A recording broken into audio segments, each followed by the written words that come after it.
It seems we are all running. Some of us are running, but we're just not sure why. Maybe we're running from pain, from shame. Maybe we're running from trauma, from hurt, loss, grief, or betrayal. Personally, when I run here.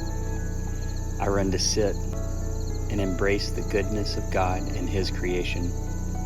The beauty of nature, the sunrises, the sunsets, the birds, the wind fresh on my face. Just me and nothing. No race to run, just rest to find. The place where I revive my life. Maybe you're good. Maybe you're not. Either way, my goal is to share this journey to help you be more present, live with purpose. Free of addiction, no drugs, no alcohol, no vices. A place where you can start feeling for the first time past the pain. As I continue this journey of harvesting a buck in every state for mental health awareness, I pray God speaks to you as we journey together to the Nebraska Sandhills, where I harvest my first mule deer and tag a buck in the 11th state on my journey to 50.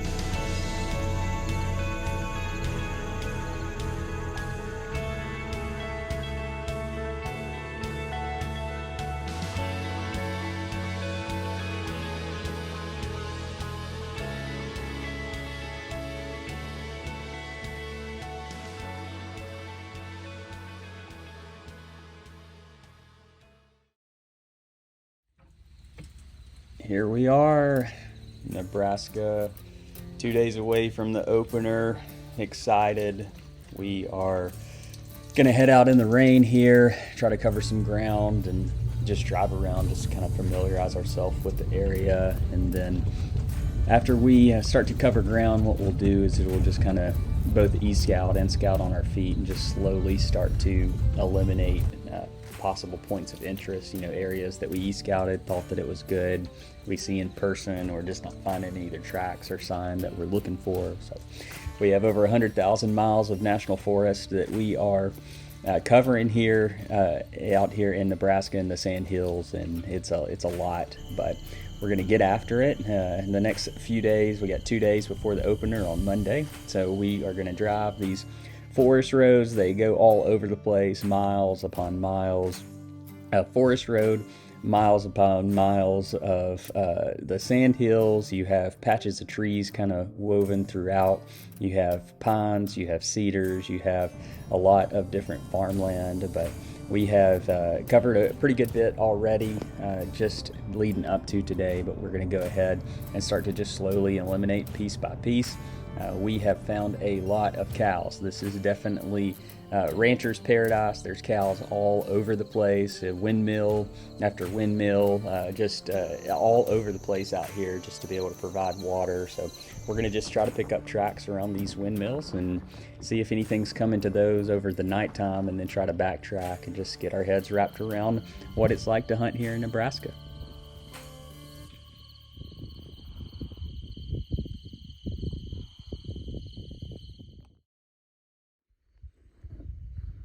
One day away from the opener, and it was pretty uneventful. We saw some turkeys and a lot of turkeys. So the future for you turkey hunters that are going out there to the Sandhills is very bright. And saw this antelope, male buck. I don't really know what they're called in the antelope world, but he looked like a good one to me. So comment if you think he's a shooter or not, because I have no idea, never hunted them.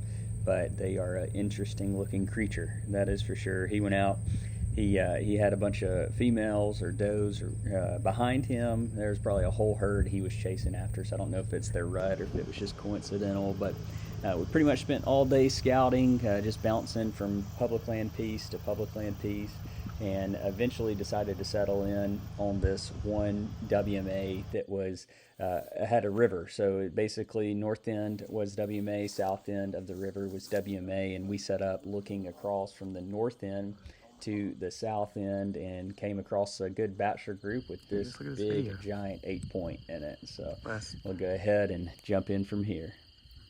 Come and look.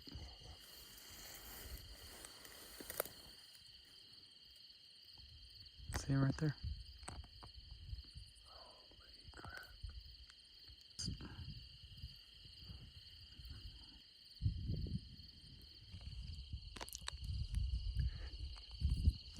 Chris.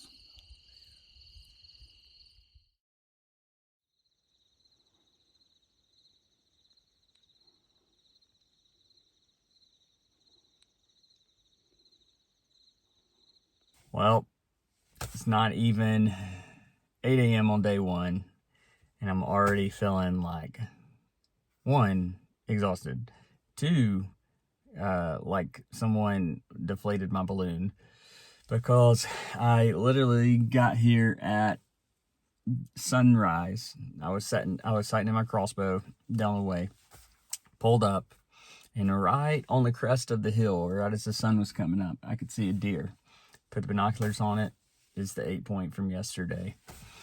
Well, mixture of crawling and crouching and walking and using the terrain to my advantage, winds at my face, everything's going great. Get to about 50 yards and I just kind of come up over the roll of the hill, and on that knoll he's kind of feeding to me, and so I'm just kind of waiting and waiting and waiting.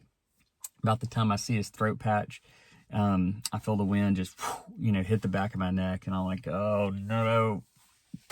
Sure enough, boom, his body locks up and he sits there for a second, like thinking what to do. I'm trying to figure out what to do. I'm crouched down, like, do I stand up and shoot real quick? And before I could even like have a full complete thought, he was gone. He's probably still running. But yeah, about 140, 150 inch 8-point. And I mean, you can't beat a great encounter, but man, to get so close is so tough. Really foggy this morning, and that really helped me get close. A couple of, like the fog would come and go as I was walking to him, and when it was real thick, it would help me move over these rolling hills so I could come up over the top of them and sneak back down into him. But anyways, I'm gonna eat my hash browns. If you don't know what oatmeals are, they're amazing. All you need is water, and they're good. They're not super high in calories. Kind of like an MRE, but not as full of calories and unhealthy, in my opinion, MRE. But anyways, I'm going to recoup and get back after it here in a second.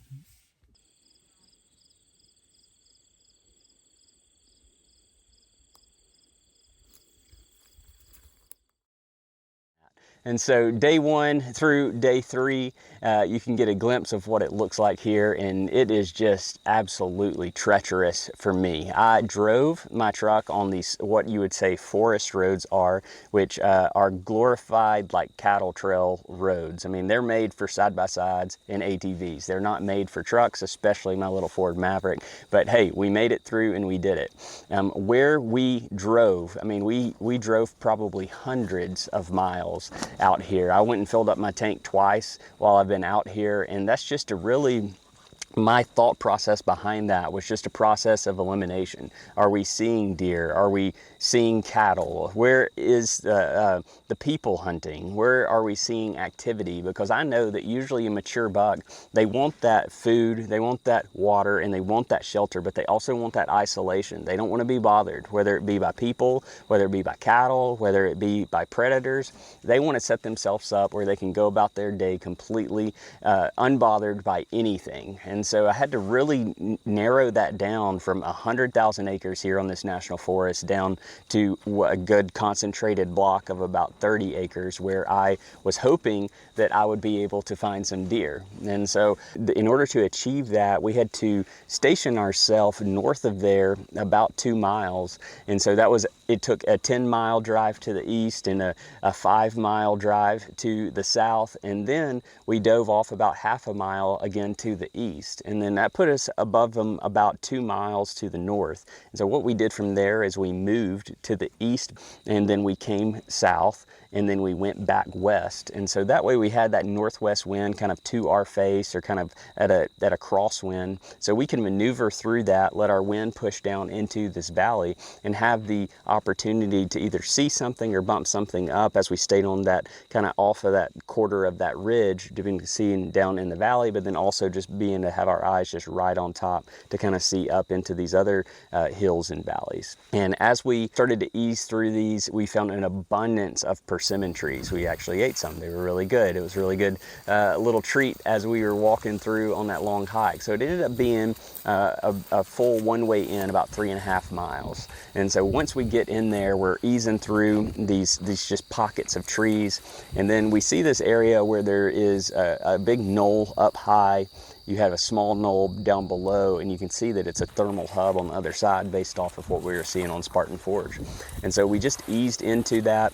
At one point in time, we almost made the decision to just kind of peek up into that thermal hub, but it would have put us on the crest of the hill and it would have skylighted us. And thank the Lord we didn't, because what we did next is what ultimately led to the success of the hunt. We have walked and walked, and I'm not real sure if there's any deer out here. What do you think, Garrett? I don't think there are any. This is tough. We got, what are these things called? The spiky balls? Sandburrs. Sandburrs. We got those things all Everywhere. over us. And we keep walking, and we're about out of water, and about out of motivation too. If we kill a deer this hunt, I will be very surprised. It's gonna be a later See a date. deer, I'll be Yeah, surprised. yeah. We just want to see a deer. Just looking at the ground. There's nothing that is brown.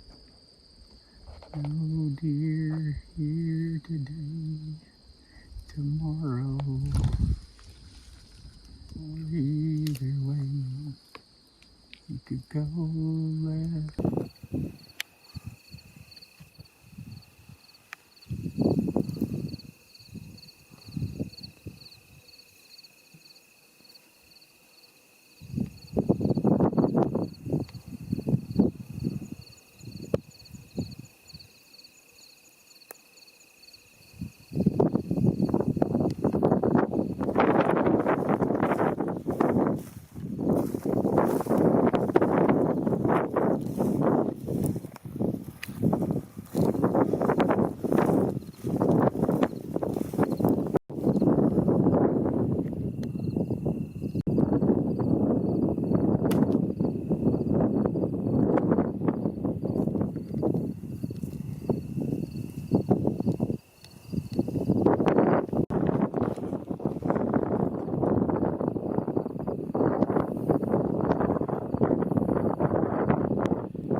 Crossbow that can shoot 120, 130 yards, and I get a 20-yard shot. So I dialed it down, got it on 20, raised up, and I was just like settling my breath, like taking, like, I just remember saying to myself, like, deer are not in a hurry to die, like, don't be in a hurry to hunt them, like, make a good shot. That's like my motto that I go by. And as I came up, I settled in the shot, and like, I was holding the dot, like, I don't know that there's a little pine tree, I don't know if the limbs were in the way or what, like where I was holding the dot, it looked like it hit like a few inches lower, almost like a stomach or gut shot. And so we're gonna go over here, try to find my bolt, see if we can find it, and just evaluate from there. If you, I don't know what Garrett got on camera, but basically they bounded off. I've never seen mule deer really run. kind of like, I don't know how to describe it. They found it, and they were both kind of going in and out. When I saw them dive over this hill, so I wanted to see if they went right, left, or straight. And exactly towards like that pine tree back here. That's where one of them, the one I shot, went straight down, and then the other one dove off to the right. And so I don't know what to do. It just sucks to come out here and make probably a gut shot on a deer at 20 yards. So it's always an adventure with old T-Dog. You never know what you're gonna get, right, Garrett? That's right. It never can be easy. So I was aimed on the heart, but his shoulder was kind of, his leg was back where he was feeding, and it was kind of blocking it, and I didn't want to have a shoulder hit. And so what I did is I aimed just kind of top left of his leg, like in the lungs, and where I was aimed, it just hit lower. User error probably, but maybe I clipped a limb, I don't really know. But oh, it's crazy how fast things can change. This whole cold front came in, you saw it earlier, like bright, sunny, hot, sweating, to now it's like chilly in the 50s probably. Big 20-degree temperature drop. I guess it got them on their feet. They were moving through, and we were able to spot and stalk them. And I don't know. I don't know how I feel about it. Let's just hope we can find it. So let's go look at the bolt, see if it's got gut matter on it or blood or what, and then we'll go from there. So found the bolt. Broadhead's a little loose, and you can see like it chewed it up just a little bit, but there's like absolutely nothing on it but some of this gut juice. So whew, definitely guts. So it's really strange. I put the crossbow down where we have blood, and so we have blood. That's the impact shot. So he was standing right in front of that pine. I was up there on the hill.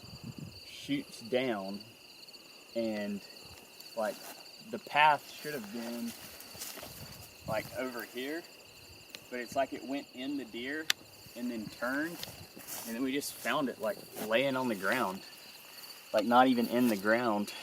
It's really odd. So it's like it maybe went in, hit a rib or something, and then deflected out. But I don't know. It's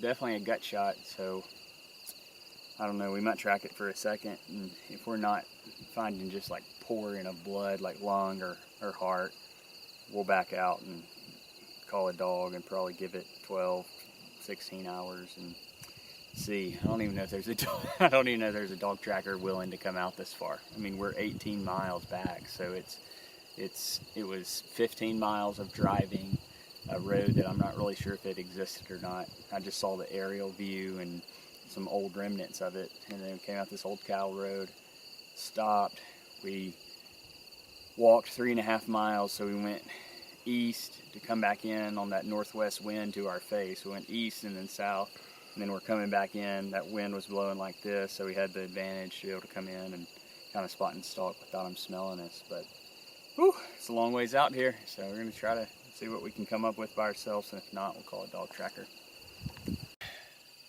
So recap, we were coming up in the valley, went around the side hill to get into some trees so we would have some cover instead of crowning the hill. Went through these pines, we're finding like fresh browse, I mean like deer tracks, like the spot that I've been looking for this whole hunt.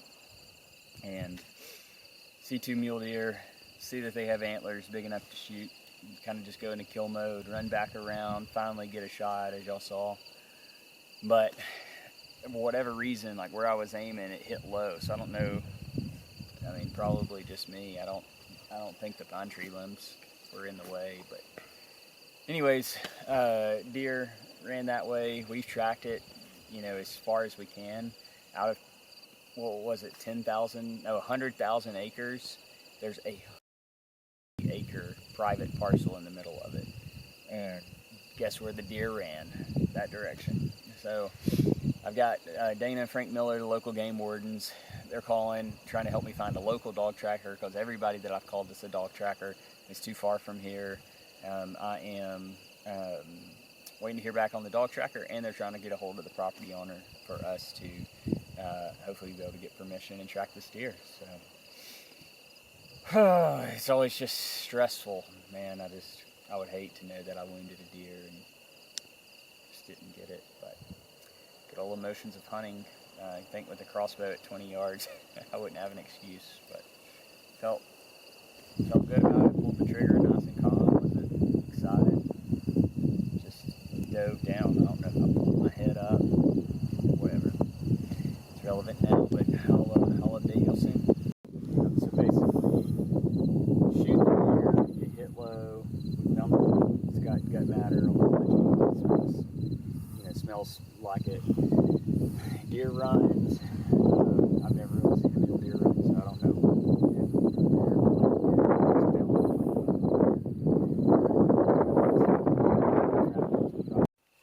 Yes, ma'am. I completely understand, and I can tell you, like, I went through the game warden. I'm happy to get the game warden to escort me. I'm a good person. I'm a military veteran. I do this to raise awareness for PTSD and mental health. Like, I got a wife, 4 kids at home. Like, I'm not trying to do anything illegal. I'm sorry that y'all had issues, but I just, like, I'm not that person. That's why I'm calling and reaching out. So, I mean, is there any exception? Like, I'm literally begging you. This is my first mule deer. It'll be my only deer that I ever take in Nebraska, because I'm trying to get a buck in every state. Like, I won't be back. I won't bother you. I won't tell anybody, you know. So if you can help me, I mean, it would just really mean a lot to me.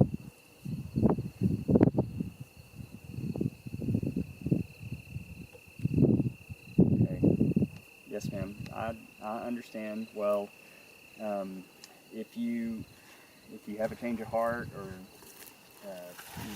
talk to whoever else, on your team or with your ranch, and you change your mind, just please let me know. All right, thank you. All right, bye-bye.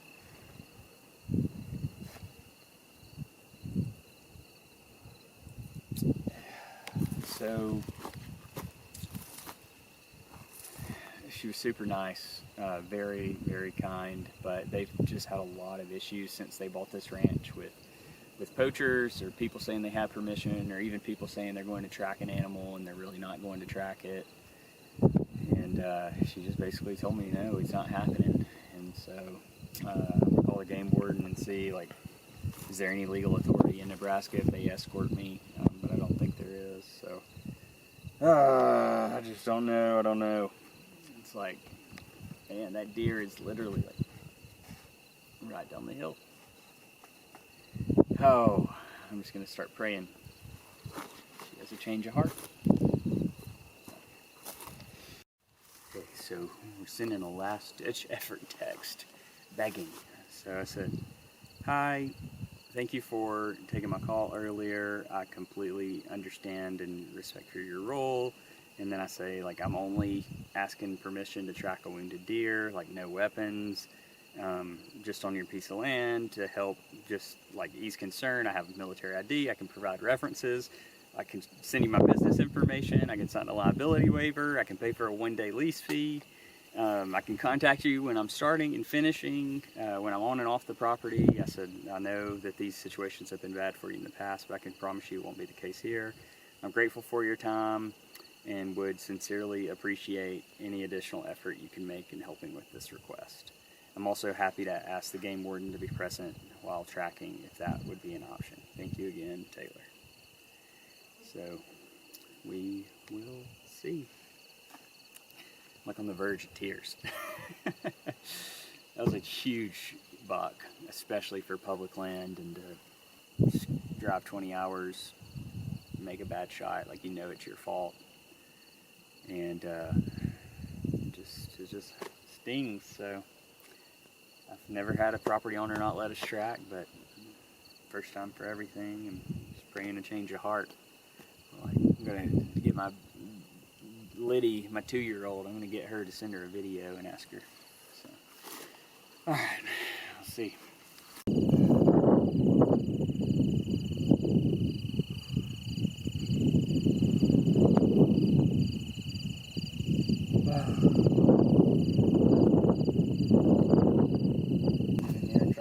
deer. I know, man. I am pumped. Yeah. Oh, I cannot believe this. So, yes, I'm so excited. Either of the landowner, when it contacts the lady or the man,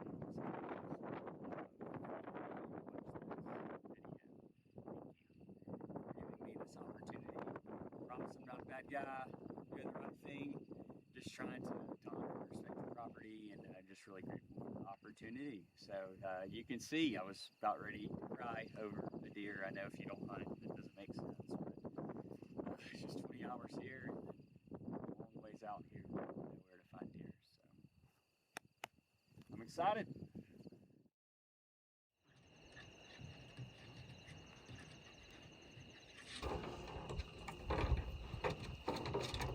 Here we go.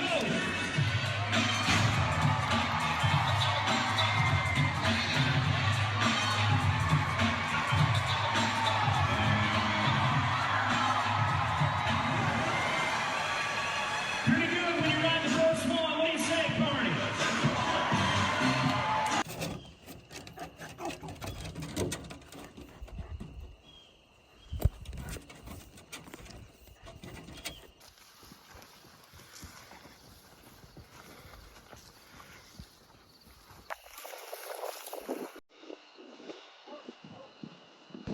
All right, good morning. Got Jack here.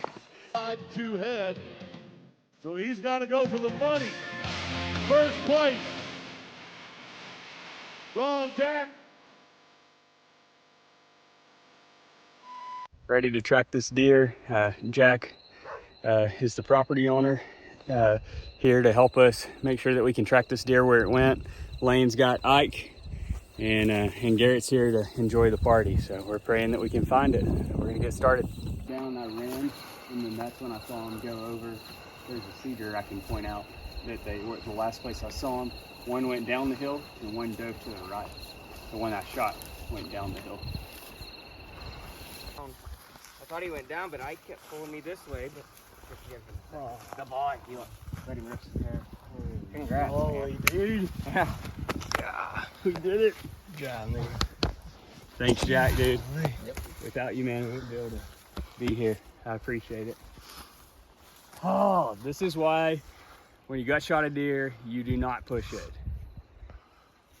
Mind the laws, of course. We had a private property, but you just don't push a gut shot deer because this is what they do every time. Hike was like, I think he's over here. Yeah. Well, he kept pulling He me. kept going that way. Yeah. I figured he went down that trail the way that buck track looked, but then he kept coming this way, and Yeah. I figured maybe that scent was That's pulling. Hey, buddy. Good boy. Good boy. Yeah. He's a good boy, Ike.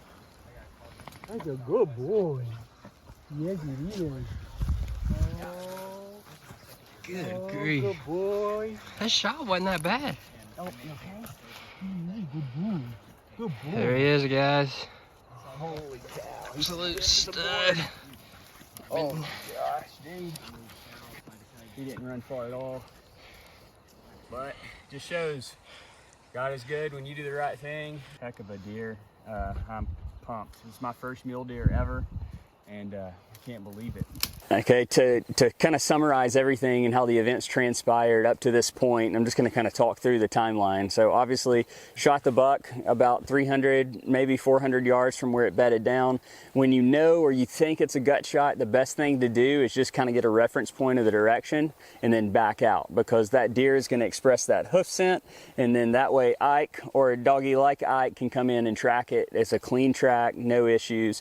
But we were dealing with a little bit of a dilemma here, a little unique situation. So we have 100,000 acres of national forest that direction, and there's an acre patch here that's private land, and worked with Dana and Frank Miller, which are the local game wardens here. I always encourage everyone, if you have local game wardens, you need to be in contact with them. They are your friends. They're great resources, and they're willing to help at any time. So thank y'all for making this possible. So they put us in touch with both Lane, because I couldn't find a local dog tracker or anybody that was willing to come this far out. So put us in touch with Lane, who had Ike. We talked through Ike. This is only his second season. So the start, this is the first track, right? First track of the year. Yeah, so first track of the season.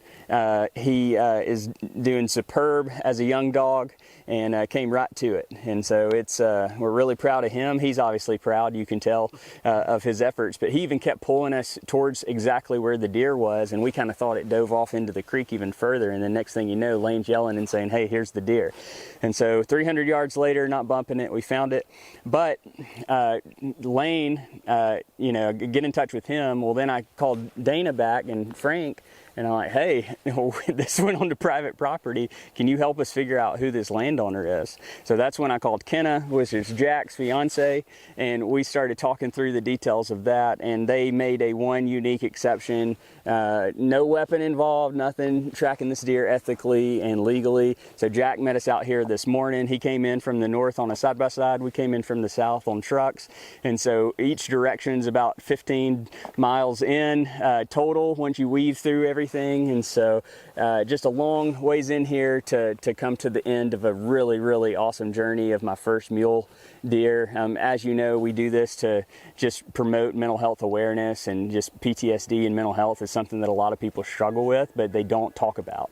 And so we might talk about the spiritual, we might pray, we might encourage people, but we don't really talk about any kind of mental health counseling. And as someone who has dealt with mental health struggles from things that were rooted all the way back to my childhood that I've discovered, it's just awesome to come out here and share an awesome story of a cool deer. But if you've made it to this point in the video, I just want to encourage you, if you need help, if you need resources, betterhelp.com is a really good resource. But if you need to reach out to us at info@reviveoutdoors.org, we're happy to help you get in touch with the local counselor or mental health professional in your area. If you kind of get to this point where you're just having the same issues with maybe anger or addiction over and over, there is help for you and there is hope. And I just want to encourage you in that. But as we close out here, I want to thank my right-hand man, Garret. He is with me, and it seems like every wild journey that I go on, he's always like, man, it's always an adventure with you. And we're taking the Ford Maverick through hills and down trails that don't even look like they're trails anymore. And it was just a wild ride, but grateful for him. He's with me and everything, usually behind the camera. Chris and Wes came all the way from Alabama, so there's 4 of us total out here that drove 20 hours and over 1,000 miles to get to this moment right here. And I'm very grateful for their friendships. I'm grateful for newfound friendships here with both Jack and Lane. We got a bronc rider and a bull rider. And so, but yeah, we'll go ahead and say a prayer over this, and then we will go ahead and close out this video. Appreciate y'all watching. God, we just thank you so much for this opportunity, Lord. I thank you for Jack. I thank you for Lane, for Dana, Frank, Garret, Chris, Wes, Kenna, everybody that's played a part in this story of getting us here. Lord, thank you for letting us draw a tag, and thank you for Ike for finding the deer so smooth, Lord. I pray that anybody who's watching this video, Lord, that you would just bless them, you would speak to them, you would touch their heart to just make it either a positive or an eternal next step, Lord, for the kingdom. God, I pray that you would just receive all glory and honor. We praise you. We thank you for this opportunity. We lift your name high. In Jesus' name, amen. Amen. Amen. Guys, appreciate you. Thank you. Thank you. Congrats, buddy. Appreciate it. But thank you. We appreciate you watching, and we hopefully we'll have some more episodes for this deer season. This is deer number 11, so state number 11 on my journey to 50, and hopefully we'll have a few more this season. But again, thanks for watching. We'll see you on the next episode. This is heavier than it looks.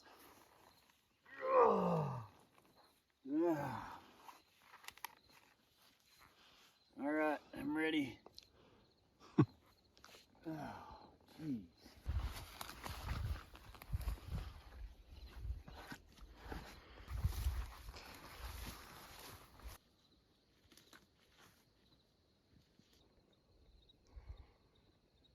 Well, we've almost made it to the top. The thing is, we gotta go to the top. We gotta run this ridge out, dive down, climb back up.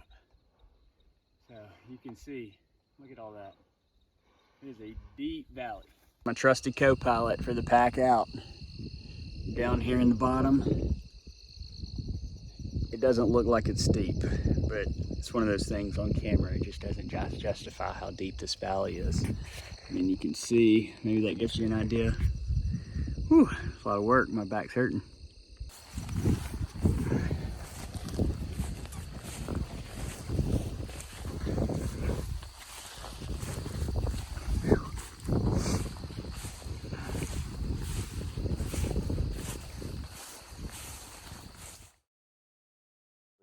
it's become one of my best friends, Garret Landry. I just want to say thank you from the time you got here to the time that you left. You were helpful, you assisted, you were willing, and you just had the heart of a man of God. And I just really am grateful for you. You're always with me on all my trips that you can make it on, and your willingness to just serve and be a part of our team and be a part of the kingdom is just something that I don't take for granted, and I'm really grateful for. So thank you for your love that you have for me and my family, but also thank you for your support on all of these adventures I take you on. It's always something extra, especially on the hunting side, and I'm just really grateful for you and for your willingness to help pack the deer out and help ruin a t-shirt for wrapping the meat, because I honestly didn't think we were going to find the deer, so I didn't take any game bags, I didn't take a backpack, I didn't take anything out there. So Garret had everything. He was with me from start to finish, and to be able to share that memory with a really close friend, that means a lot. Garret, I love you and appreciate you. And for those of you that are watching,